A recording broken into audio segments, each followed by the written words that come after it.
Thing one tonight, it's been nearly 2 years, believe it or not, since Congresswoman Maxine Walters had that legendary exchange with Treasury Secretary Steve Mnuchin. Is there some reason why I did not get a response to the letter that I sent May 23rd? So, Ranking Member Waters, first of all, let me thank you for your service to California. Being a resident of California, I appreciate everything that you've done for the community there. I don't want to take my time. I also have appreciated the opportunity to meet with you my time. Several times Reclaiming my time. when we were doing our Reclaiming my time. The time belongs to the gentlelady from California.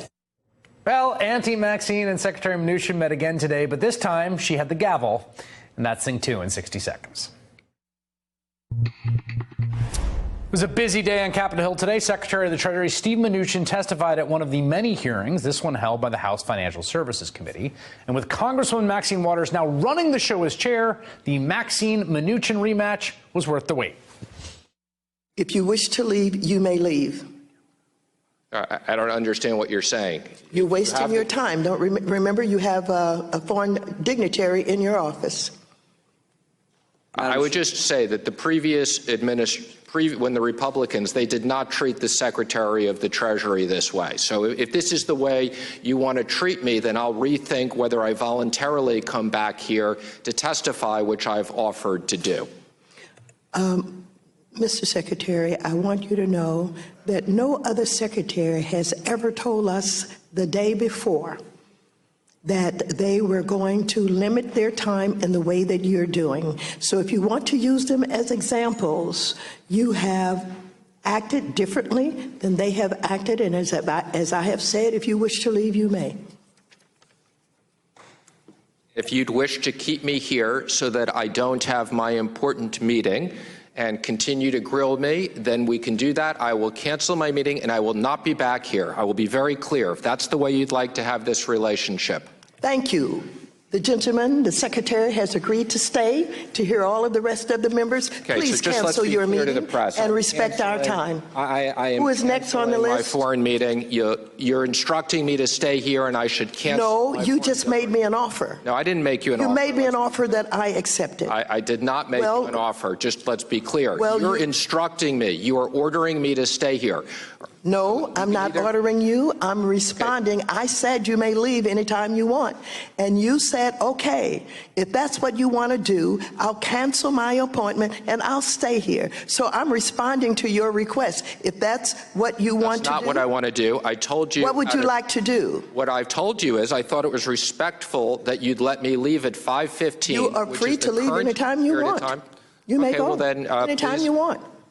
Please dismiss everybody. I believe you're supposed to take the gavel and bang it. Please do not instruct me as to how I'm to conduct this committee. This is a new way, and it's a new day, and it's a new chair, and I have the gavel at this point.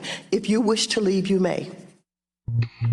Hey there, I'm Chris Hayes from MSNBC. Thanks for watching MSNBC on YouTube. If you want to keep up to date with the videos we're putting out, you can click subscribe just below me, or click over on this list to see lots of other great videos. My next guest is an American Muslim doctor. She says Congresswoman Omar is an embarrassment and a disgrace to the Muslim community. Joining me now is Dr. Kanta Ahmed, a member of the Council on Foreign Relations and a counselor at the USC Shoah Foundation. Doctor, you also say that Omar is not the victim she portrays herself to be. Great to have you on. Why is that? It's just diabolical that she commits yet another violence against the families of survivors of 9/11 and the families of victims of 9/11.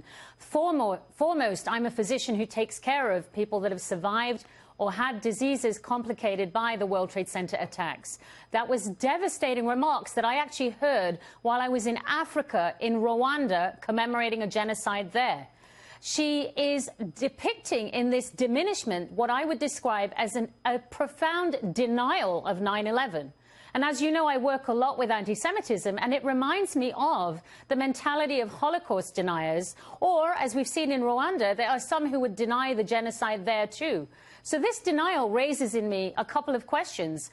Does she really think 9/11 was not an Islamist jihadist attack, which came from within the Muslim fold. The Quran tells us, Islam tells us, we must be strict in observing justice, even if it means bearing witness against ourselves, against our kith and our kin. And it also tells us we have to do that with impartiality. We cannot be biased if we have certain prejudices. She harbors prejudices. She diminished the worst attack on this country since Pearl Harbor, and she does an assault on my patients, on all families who are grieving for their survivors. It's despicable. Worse is that opponents, whether in her party or not, are shielding her from the kind of searing criticism she deserves.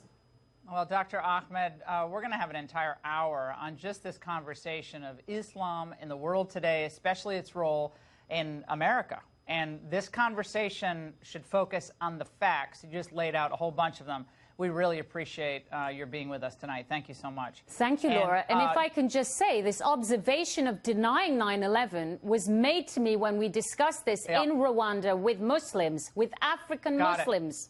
We're going to keep this conversation going, but we appreciate your joining us.